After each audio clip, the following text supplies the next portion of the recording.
9 ऐसे कीमती गुणी लोग विक्रमादित्य अपने दरबार में रखते थे और वो सलाहकार बहुत अच्छे थे। राजा भोज ने भी ऐसी कोशिश की। राजा भोज के समय में उनके दरबार में कालिदास थे जो उनके मित्र थे और बहुत सही मौके पर क्या कैसे क्या बात करनी है उन्हें खूब मालूम था। कालिदास तरीके से समझाते थे। एक ब्राह्मण को बहुत विद्वान था, बड़ा ज्ञानी था, गरीबी के कारण, क्योंकि लिखता रहा, पढ़ता रहा, अच्छे ग्रंथ समाज के लिए तैयार करता रहा, घर पर ध्यान नहीं दिया तो पत्नी ने बहुत ताने दिए।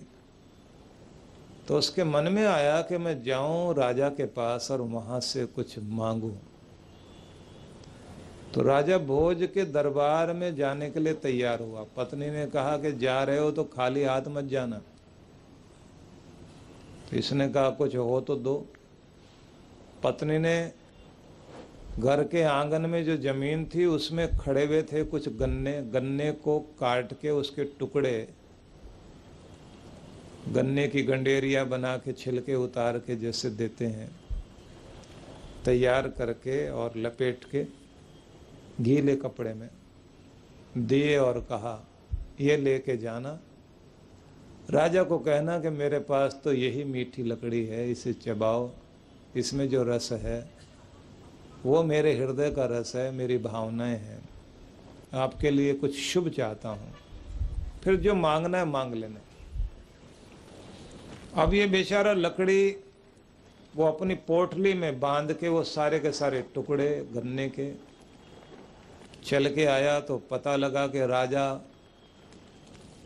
शहर में ही एक बड़े ग्राउंड के अंदर राज दरबार लगाकर बैठे हैं और लोगों के फैसले कर रहे हैं। तो जब ये वहां गया तो देखा कि अभी भोजन का अवकाश चल रहा है। भोजन करने के बाद विश्राम करके और राजा फिर आएंगे, 3 बजे से फिर उनका दरबार सजेगा। फरियादी लोग उस समय मिल सकते हैं। तो इसने वहीं एक पेड़ के नीचे लेट गया। जैसे लेटा तो बच्चे खेल रहे थे, उन्होंने देखा इसके सिरहाने के पास में एक पोटली रखी हुई है। बच्चों ने उसको खोला तो गन्ने के टुकड़े देख करके उन्होंने वहीं बैठ के प्यार से सब खा लिए और सोचा कि कहीं ये जाग कर हमें मारे पीटे नहीं। तो उन्होंने वैसे ही लकड़ी के टुकड़े लपेट कर और उसके कपड़े को सिराने रख दिया। अब ये पहले बेचारा दुखी दीन गरीब, इसने पोटली खोल के भी नहीं देखा कि उसमें क्या है। अंदाज ही नहीं था कि इतनी देर में कुछ बदल भी जा सकता है। राजा के दरबार में गया और जाकर के बोला कि राजा साहब मैं आपके लिए एक धरोहर लेकर आया हूं और ये धरोहर है मेरे घर में उगी हुई, इसे आप खुद ही महसूस करो और उसके बाद मैं बताऊं कि ये क्या है। राजा ने खोला तो देखा लकड़ी के टुकड़े हैं। राजा को बहुत गुस्सा आया, ये धरोहर लेकर आए, ये लकड़ी और इसके ऊपर कोई श्लोक पढ़ के सुनाना चाहते हो? क्या श्लोक पढ़ के सुनाना चाहते हो? सुनाओ। अब ये कांप गया और कांपते कांपते बोला राजा साहब अपनी बात कहने से पहले मैं ये बताऊं मैं बहुत गरीब इंसान हूं और अच्छा पढ़ा लिखा इंसान हूं। मैंने बहुत किताबें लिखी हैं लेकिन मेरी अभी प्रकाशित नहीं हुई, मतलब अभी लोगों के सामने प्रकाश में आई नहीं है। मैं आपके लिए कुछ श्लोक लिखना चाह रहा था लेकिन मेरे साथ क्या हो गया, मेरी किस्मत जो है वो हर जगह आ जाती है सामने। को ढूंढने लगा इधर उधर। कालिदास समझ गया कि ये बेचारा समस्या से ग्रस्त है। कालिदास ने उसी समय एक श्लोक बनाया और श्लोक बनाकर कहा कि राजा साहब, इसका जो श्लोक है, जो कागज खो गया, जिसको ये ढूंढ रहा है, वो ये है, मैं पढ़ के सुनाता हूं आपको। राजा ने कहा सुनाओ क्या है। बोले इसमें लिखा है कि सतयुग में वो राजा हुए जिन्होंने सत्य के लिए विश्वामित्र को वचन देकर अपने को दांव पर लगा दिया, राजा हरिश्चंद्र, और मानधाता हुए। पूरी धरती पर जिनका तप और सत्य चलता था। और वे राजा भी हुए जिन्होंने समुद्र पर पुल बांधा, वो त्रेता में हुए राम जी। कृष्ण भगवान भी हुए जो 16 कला पूर्ण थे। इतने बड़े बड़े राजा हुए, महाराजा हुए, तपस्वी है, ज्ञानी हुए, ध्यानी लोग हुए। ऐसा अभी तक कोई नहीं मिला जो गरीबी को दुनिया में जला के खत्म कर दे। मैं गरीबी के कुछ टुकड़े लेकर के आया हूं, ये लकड़ी के टुकड़े हैं। अपने प्रेम की आग लगा के इनको जला के दिखा दो, कोई मेरी गरीबी जला दे। इसलिए लेकर आया हूं, ये देखने के लिए कहीं वो राजा आप ही तो नहीं है जो गरीबी जलाया करते हो। इतनी भावुकता से कहा कि सुनते ही राजा भोज की आंख में आंसू आ गए। उन्होंने कहा भगवान किसी को गरीब ना करे, लाचार ना करे, बेबस ना करे, किसी का मोहताज ना करे। और भाई मेरी बात क्या, भगवान ही गरीबी जला सकता है, लेकिन तू मेरे दरवाजे पर आया है।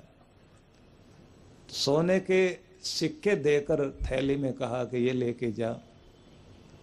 उम्मीद करता हूं बरसों तक गरीबी तेरा पीछा नहीं करेगी और तेरे पास धन समृद्धि रहेगी। सोने की सिक्कों की एक थैली दे दी।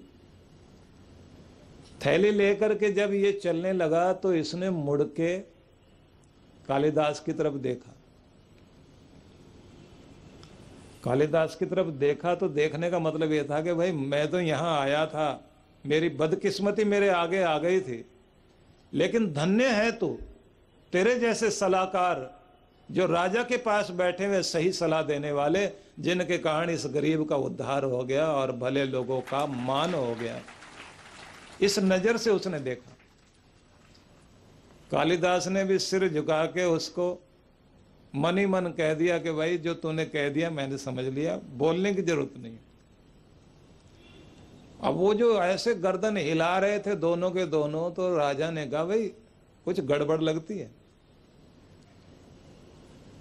कुछ गड़बड़ है। और कालिदास इस बार तुम नहीं बोलना, यही बोलेगा जो बोलेगा। उन्होंने आवाज दे के कहा कि ब्राह्मण देवता ये बताओ तुमने पीछे मुड़ के क्यों देखा। इसने कहा साहब मैं ही बोलूंगा, कालिदास नहीं बोलेंगे। मैं इसलिए मुड़ के देख रहा था पीछे कि जब मैं यहां आया तो मेरी गरीबी मेरे साथ थी, तो मैं पीछे मुड़ के देख रहा था कहीं मेरी गरीबी अभी तो नहीं मेरे साथ पीछे चल रही है। तो मैंने देखा कि नहीं अब मेरी गरीबी नहीं चल रही, तो मैंने फिर भी शक के तौर पर कालिदास की तरफ देखा, उससे कहा कि है तो नहीं पीछे, तो उसने कहा नहीं है, आराम से निकल जा। भोज बहुत हंसे।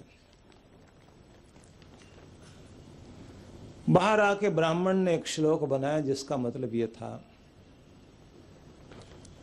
अपने कर्मों से या किसी भी कारण इंसान के साथ बदनसीबी चल सकती है, लेकिन दुनिया में जहां कहीं भले लोग होते हैं उनका जब साथ मिला करता है तो कितना भी बड़ा दुर्भाग्य क्यों ना हो वो खत्म हो जाया करता है।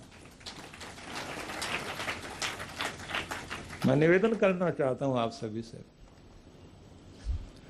अच्छे लोग, शक्तिशाली लोग, चाहे धन से हैं, पद से हैं, बल से हैं, रूप से हैं, कुल से हैं, किसी भी तरह से ऊंचे हैं, उनके इर्द गिर्द बहुत लोग इकट्ठे हो जाते हैं उन्हें सलाह देने के लिए।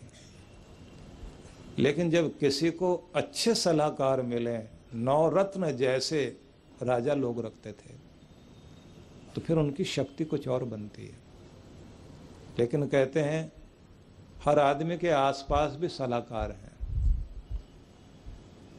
जो हमारा मन हर समय अपनी तरफ खींचते रहते हैं। तो अपना स्टीयरिंग गाड़ी का किसी गलत सलाहकार के हाथों में मत दो, अगर देना है तो अपने सदगुरु के हाथ में दो, किसी महान पुरुष को दो।